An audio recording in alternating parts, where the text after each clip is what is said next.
চট্টগ্রাম কক্সবাজার মহাসড়কে হাসনাত আব্দুল্লাহ ও সার্জিস আলমকে হত্যা চেষ্টার ঘটনা ঘটেছে। বৈষম্য বিরোধী ছাত্র আন্দোলনের চট্টগ্রাম বিশ্ববিদ্যালয়ের সমন্বয়ক খান তালাত মোহাম্মদ রাফি জানান, হাসনাত আব্দুল্লাহ ও সার্জিস আলমের বহরের একটি গাড়িকে যে ট্রাকটি চাপা দেয় সেই চালক আওয়ামী দোসর।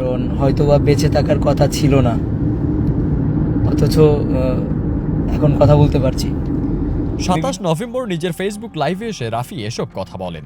লাইভের ক্যাপশনে রাফি লেখেন, আমাদের নিরাপত্তা ঝুঁকি আছে, আল্লাহ আমাদের হেফাজত করুক। শহীদ অ্যাডভোকেট সাইফুল ইসলাম আরিফ ভাইয়ের কবর জিয়ারত করে ফেরার পথে আনুমানিক সন্ধ্যা ৭:৩০ আমাদেরকে ট্রাক চাপা দিয়ে হত্যার চেষ্টা করা হয়।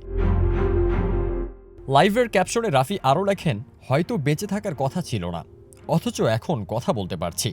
বিভিন্ন ষড়যন্ত্র প্রতিনিয়তই ঘিরে আছে এবং বিভিন্নভাবে আমাদের বিপদের সম্মুখীন করার চেষ্টা চলছে। আমরা আজ আলিফ ভাইয়ের বাড়িতে গিয়েছিলাম, সার্জিস ভাই, হাসনাত ভাই সহ আমাদের সঙ্গে ৩টা গাড়ি ছিল।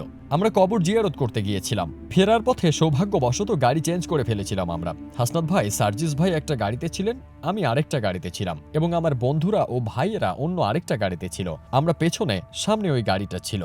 একটা ট্রাক এসে উদ্দেশ্য প্রণোদিতভাবে আমাদের সামনের গাড়িকে চাপা দেয়। যখন ট্রাক আসতে দেখেছে তখনই গাড়িটা ব্রেক করা হয়, কিন্তু গাড়ি ব্রেক করা সত্ত্বেও ট্রাক চাপা দেওয়া হয়। রাফি এও বলেন, গাড়িতে ট্রাক চাপা দেওয়ার পর আরও 2টি বাইক দিয়ে চাপা দেয় গাড়িকে। এ সময় ড্রাইভারকে ধরে জিজ্ঞেস করলে সে নানান ভিত্তিহীন কথা বলতে থাকে। পরে আমরা জানতে পারি, ট্রাক দিয়ে গাড়ি চাপা দেয়া সেই চালক আওয়ামী দোসর। তার বিরুদ্ধে মামলা করা হয়েছে।